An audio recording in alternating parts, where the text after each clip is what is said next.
Picture this. Me, Ricky, fresh out of college and armed with a dream bigger than my bank account, to be a media mogul. I sink all my rent money, every last dime, on a camera with more buttons than a spaceship.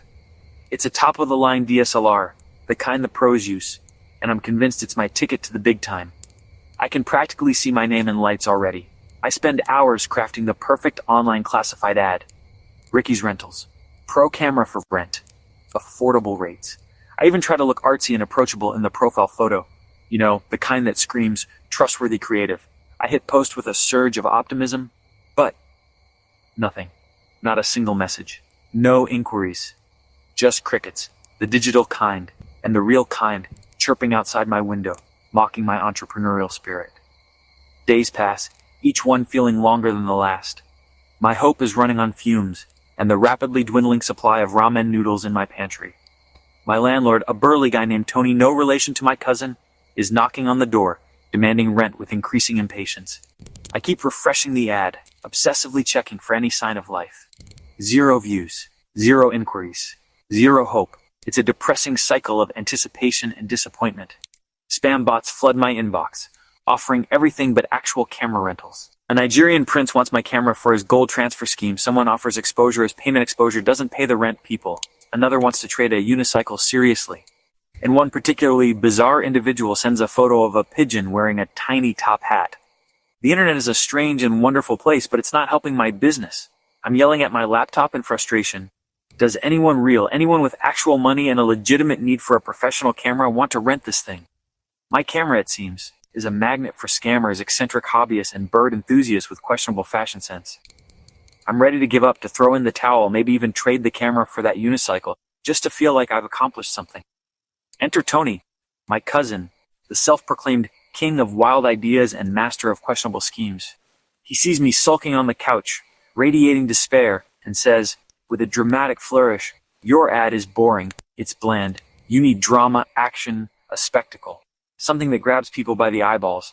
I try to explain to him patiently that it's a camera rental, not a circus, not a Hollywood blockbuster, but Tony's already off to the races, his mind buzzing with possibilities. His plan?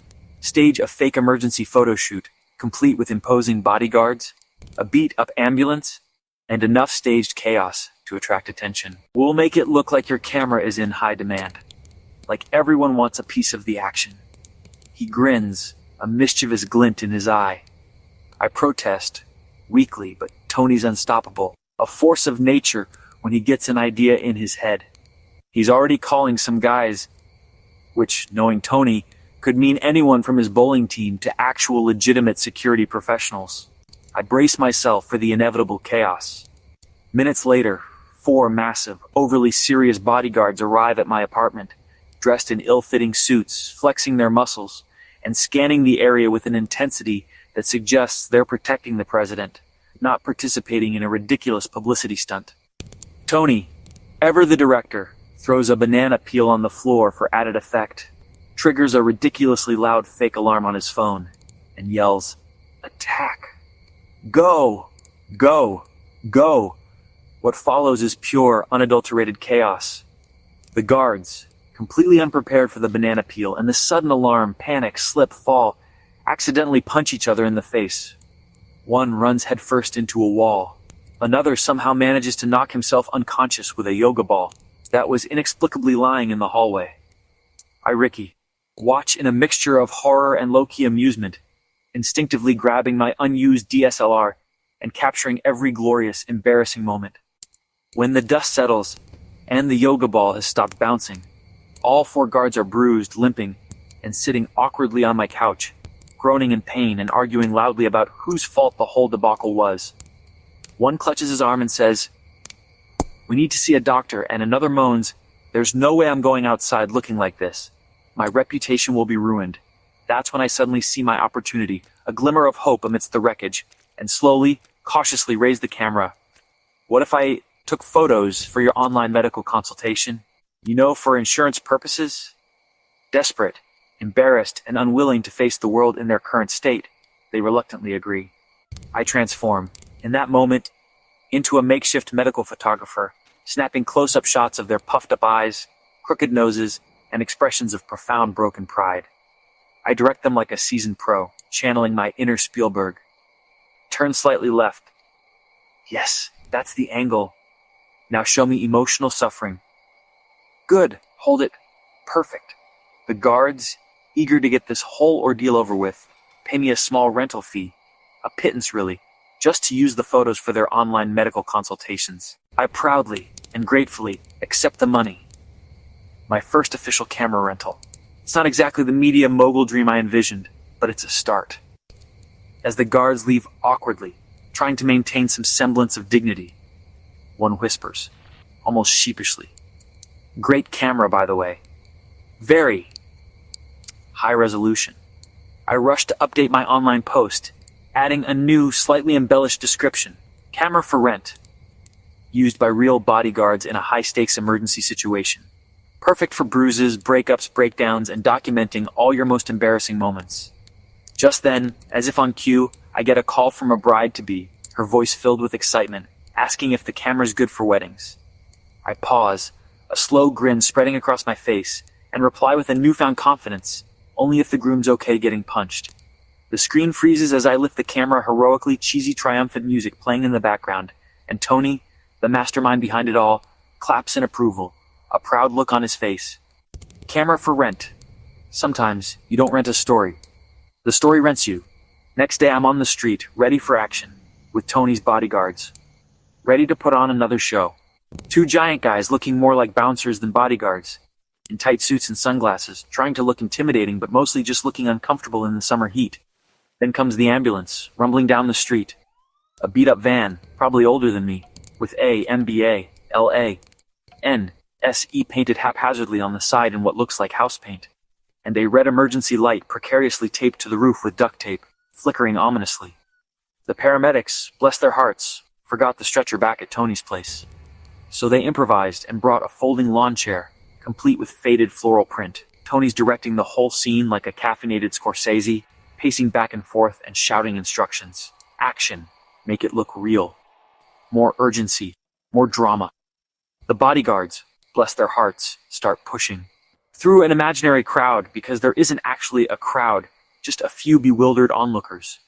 People stare, their faces a mixture of confusion and amusement, not because it's convincing, because nobody in their right mind would believe this charade, but because it's utterly ridiculous, a spectacle of epic proportions.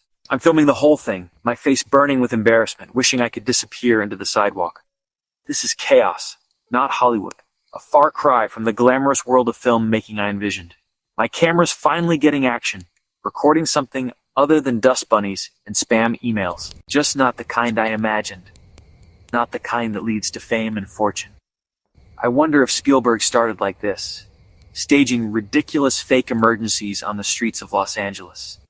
Enter Cousin Tony, the king of wild ideas, the master of mayhem, the architect of this beautiful disaster. He sees me sulking, defeated, and says with a theatrical flourish, "Your ad is boring. You need drama, action, a spectacle." I tell him, for what feels like the 100th time, that it's a camera rental, not a circus, not a Broadway production. But Tony's already scheming, his mind racing a mile a minute. His plan? Stage a fake emergency photo shoot right here on Main Street with bodyguards, an ambulance, and enough fake blood to make Quentin Tarantino proud. We'll make it look like your camera is in high demand, like it's the hottest piece of equipment in town. He grins, rubbing his hands together with glee. I protest weakly, pointing out the obvious flaws in his logic. But Tony's unstoppable, a force of nature when he's on a mission. He's already calling some guys, which as I've learned could mean anyone from his poker buddies to actual, legitimate actors. I brace myself for chaos, knowing that whatever happens next is going to be both ridiculous and unforgettable. Tony's convinced this will make my camera the hottest rental in town, the envy of every photographer in the city. I have a bad feeling, a premonition that this is going to end in disaster. But at this point, what do I have to lose? My dignity, my sanity. They're already hanging by a thread. Tony's plans are always a gamble, a high-stakes roll of the dice, millionaire or mugshot. There's really no telling which way it's going to go. No in-between, no middle ground, just pure, unadulterated chaos. He's already organizing the cast, barking orders and assigning roles with the enthusiasm of a seasoned director. I just hope we don't end up on the news, that's my biggest fear. For the wrong reasons, as the subject of some bizarre local news story about a staged emergency gone wrong. Trust me, Ricky, Tony says, slapping me on the back with a confidence I definitely don't share. This is how legends are made. This is how we put Ricky's Rentals on the map. I sigh, grab my camera, the weight of it feeling heavier than usual, and get ready for whatever madness comes next, bracing myself for the inevitable fallout. Hollywood, here we come. Sort of, maybe if we're lucky, or maybe just the local police.